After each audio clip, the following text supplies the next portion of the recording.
দ্রুত নির্বাচন, তা নাহলে যে সংকটগুলো সৃষ্টি হচ্ছে এই আগে বাংলাদেশের জাতীয় সংসদ নির্বাচনের ব্যবস্থা করবেন। ইলেকশন কি দরকার? আমরা নির্বাচন চাই না। আমরা নির্বাচন চাই না। কমপক্ষে বাংলাদেশে কোনো নির্বাচন হবে না, কমপক্ষে 5 বছর ডক্টর ইউনূস চালাবেন। খেলা তো শুরু হয়ে গেছে ভাই, খেলা শুরু হয়ে গেছে, খেলার শেষ কোথায় সেটা বোধগম্য নয়। নির্বাচনের সময় বেঁধে দেওয়া নিয়ে এখন আলোচনার সমালোচনার কেন্দ্রবিন্দু হয়ে দাঁড়াইছে। এতদিন শুনেছি সরকার কখন পতন হবে, এই সরকার কবেই শেষ হবে, সরকারকে না মানুষ চেষ্টা। 2025 সালে এসে দেখেছি সরকারকে কিভাবে টিকানো যায়, এই সরকার কিভাবে 5টা বছর অন্তত পক্ষে থাকবে। ইলেকশন কি দরকার? আমরা নির্বাচন চাই না। আমরা নির্বাচন চাই না।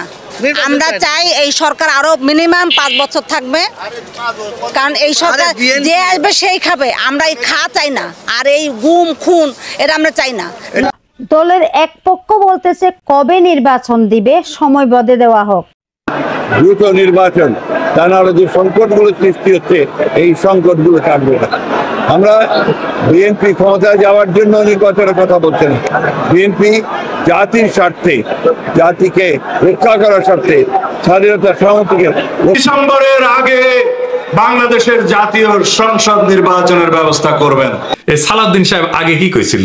আমরা সময় বেঁধে দিতে চাই হিসাবে আমরা কোনো নির্ধারিত সময় সীমা রেখা আমরা বলতে চাই না। শুনেছেন? তো এখন সময় বেঁধে দিতে চায় কেন সালাউদ্দিন সাহেব? ইন্ডিয়ানরা কয়ে দিছে আপনি তো 9 বছর ওদের আতিথেয়তা ছিলেন, আপনার দলের লোকেরাই তো মনে করে আপনি কম্প্রোমাইজ। আপনি ভারত সরকারের আশ্রয় থেকে রাজনৈতিক কর্মকাণ্ড চালাইতেন। কেমনে আপনারা চালাইতে দিত? আপনার দলের লোকেরাই বলেছিল। দেখেন কি লিখিছে, বিএনপির নেতা কর্মীদের বড় একটা অংশ এখনো সালাউদ্দিন আহমেদকে পরিপূর্ণভাবে মুক্ত বা স্বাধীন বলে। দলের আরেক পক্ষ বলতেছে সংস্কার আগে, স্বৈরাচারের বিচার আগে, তারপরে নির্বাচন। আগে সংস্কার পরে নির্বাচন। আপনারা সংস্কারের কথা বলেন, কোন জায়গায় সংস্কার হয়েছে? আপনার বিচার বিভাগের সংস্কার হয়েছে, আপনি কি দেখতে চান? এখন পর্যন্ত সাধারণ হত্যার বিচার হয়নি, এখন পর্যন্ত টঙ্গী হত্যার বিচার হয়নি, এখন পর্যন্ত মৃত্যু হত্যার বিচার হয়নি, এখন পর্যন্ত তনু হত্যার বিচার হয়নি। আপনি কি সংস্কার করেছেন আমাদের বলেন, আমরা আবার কোন প্রক্রিয়া ভিত্তিতে ভোট দেব? সবাইকে গণতান্ত্রিক এবং বাক স্বাধীনতা ফিরিয়ে দেওয়ার জন্য যে মানুষগুলো বয়সে শেষ স্টেজে এসে জীবনের শেষ প্রান্তে এসে দাঁড়াচ্ছে, ত্যাগ করে যাচ্ছে, দেশ শ্রমে যাচ্ছে, এই জন্য আমরা বলি ডক্টর মোহাম্মদ ইউনূস স্যারকে এই দেশে কিছু না হলেও 5 বছরের জন্য দরকার। এবং সাধারণ জনমনের প্রশ্ন, কি নির্বাচন নাকি এই সরকার? ডক্টর ইউনূসের কথা আমি এটাই বলতে চাই, ধরেন আমার বয়স 30 বছর, আমি বিএনপির ক্ষমতা দেখেছি, আওয়ামী লীগের ক্ষমতা দেখেছি। এখন ডক্টর ইউনূস যেহেতু আসছে, হ্যাঁ, বোঝা যাচ্ছে যে উনি আসলে কোনোই একটা মানে উনি সবাইকে মিলেমিশে একসাথে চাচ্ছে দেশটাকে একটা ডেভেলপ করতে। এখন আমার কথা হলো ওনাকে সময় দিতে হবে। আমরা তো আওয়ামী লীগ বিএনপির সবকিছুই তো দেখছি না, তো এই লোকটাকে আমরা একটু সময় দিয়ে দেখি উনি কি করে। যদি উনি কমপক্ষে বাংলাদেশে কোনো নির্বাচন হবে না, কমপক্ষে 5 বছর ডক্টর ইউনূস চালাবেন। তার স্বাস্থ্য ভালো থাকলে, যতদিন সুস্থ থাকবে তিনি চালাবেন।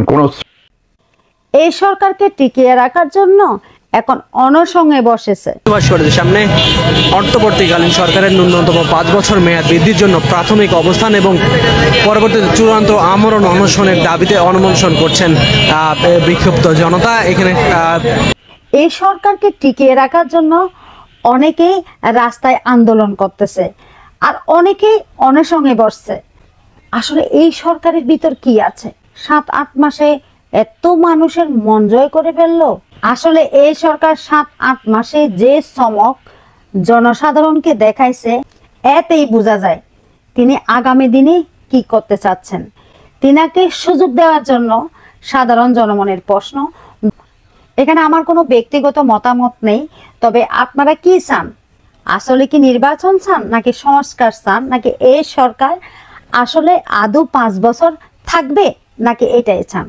অবশ্যই কমেন্ট সেকশনে লিখবেন। আর ভিডিওটি ভালো লাগলে লাইক, ফলো দিয়ে সাথে থাকবেন। সুস্থ থাকেন, ভালো থাকেন। নেক্সট টাইম আবারও দেখা হবে অন্য কোনো ভিডিওতে। আসসালামু আলাইকুম।